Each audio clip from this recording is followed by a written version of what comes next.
जो कोरोना काल में बच गए, हम आपको कविता सुना रहे हैं। आप भी बहुत किस्मत वाले हैं कि आप कविताएं सुन रहे हैं, हंस रहे हैं, तालियां बजा रहे हैं। क्या क्या नहीं भोगा साहब कोरोना काल में, क्या क्या समस्याएं नहीं आई।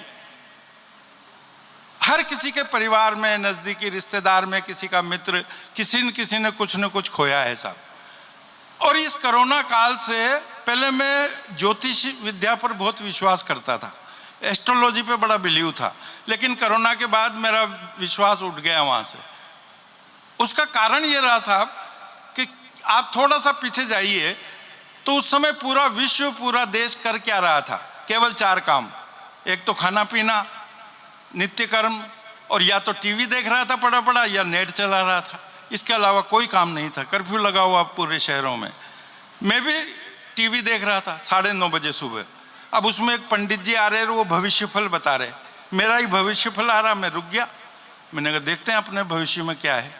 अब वो पंडित जी कह रहे कि आज शाम को ठीक 5:30 बजे 5 शुभ ग्रह एक साथ आपके घर में प्रवेश करेंगे। अब मेरे तो टेंशन। मैंने कहा यहाँ तो 1.5 महीने से पति और पत्नी अलग अलग कमरे में सो रहे हैं। घर में जगह नहीं तो पत्नी तो बेचारी फटी सी चटाई बिछा करके किचन में सो रही है। अब ये 5 ग्रह आएंगे, इनको कहाँ सुलाएंगे? टेंशन हो गया। और ये और कह रहे वो पंडित जी कि आज शाम को ठीक 5:30 बजे आप बहुत ऊंचाई पे जाएंगे।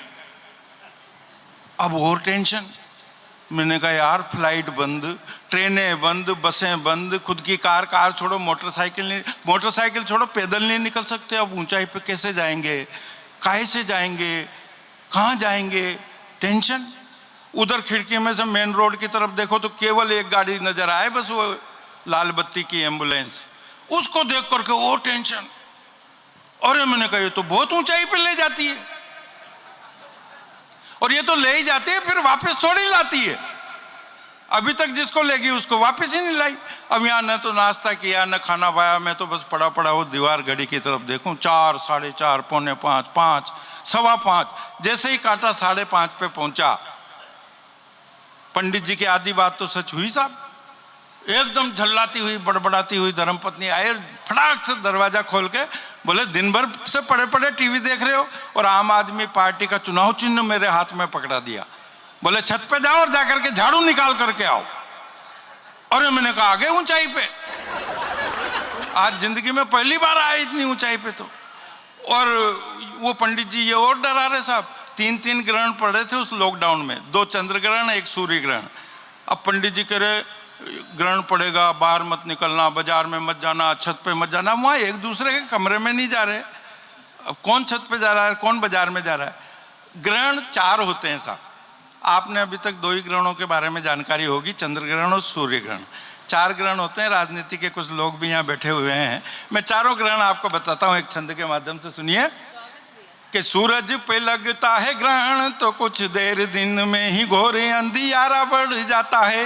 वो चांद पर पड़ती है ग्रहण की छाया, जब चमकीला चांद तक काला पड़ जाता है। तीसरा ग्रहण कि शपथ ग्रहण में तो तारे कई टूटते हैं, शपथ ग्रहण में तो तारे कई टूटते हैं, किसी का बुलंदी पे सितारा चढ़ जाता है। और चौथे ग्रहण पे एक पुरुष, आप तो नहीं बजाएंगे लेकिन पुरुष वर्ग तालियां बजाए, कि शपथ ग्रहण में तो तारे कई टूटते हैं, किसी का बुलंदी पे सितारा चढ़ जाता है। पानी ग्रहण तो सिर्फ एक बार होता यार, सारे जीवन का उजियारा झड़ जाता है। पानी ग्रहण तो सिर्फ एक बार। और साहब एक बात और हुई उस लॉकडाउन में, हिंदुस्तान का हर आदमी हलवाई हो गया। बेटा अलग रेसिपी बना रहा यूट्यूब में देख देख के, बेटी अलग रेसिपी बना रही, पत्नी अलग बना रही, पति अलग बना रहा। हम जैसों को बनाना नहीं आता था तो अपन बर्तन ही मांज रहे। नहीं, आप में से भी कहीं ने मांजे हैं, लेकिन बस यही है हम बता देते हैं, आप बताते नहीं हो है? और रोज 4 रेसिपियाँ, कभी कचौरी और गुलाब जामुन और समोसे और रसमलाई, बहुत मालताल खाने को मिल रहा। पर एक समस्या जरूर आ रही थी साहब कि बाहर तो कर्फ्यू लगा हुआ और वो आए दिन लाओ सूजी, लाओ मैदा, लाओ बेसन, ऐसा लग रहा था उस समय, आपको भी लगा होगा, जैसे इस हिंदुस्तान से कोरोना को नहीं, सूजी और मैदा को ही खत्म करना है। एक दिन तो बेसन के लिए झगड़ा हो गया साहब तगड़ा। बोले मुझे बेसन चाहिए, 1.5 महीने से भजिए नहीं बने। अरे मैंने कहा कर्फ्यू, हाँ। बोले कुछ भी हो मुझे तो चाहिए, आप कुछ भी जुगाड़ करो। तो मैंने एक मेरे दोस्त को, किराने वाले को फ़ोन किया। मैंने कहा यार यहाँ मामला बड़ा गंभीर है, तो मुझे बेसन की ज़रूरत है, तो कुछ भी जुगाड़ कर। उसने कहा ऐसा करना कि मेन रोड से मत आना, गलियों गलियों में पीछे, दुकान के पीछे की साइड आ जा, मैं चुपचाप शटर खोल के तेरा जुगाड़ कर दूंगा। मैं गया साहब गलियों गलियों में पीछे की साइड। उसने आधा शटर खोला, वो बेसन तोल ही रहा था, इतने में पुलिस की गाड़ी आ गई। हो लिया काम। अब मैं घर पे गया, बोले ले आए बेसन? मैंने कहा नहीं, सूजी लाया हूं।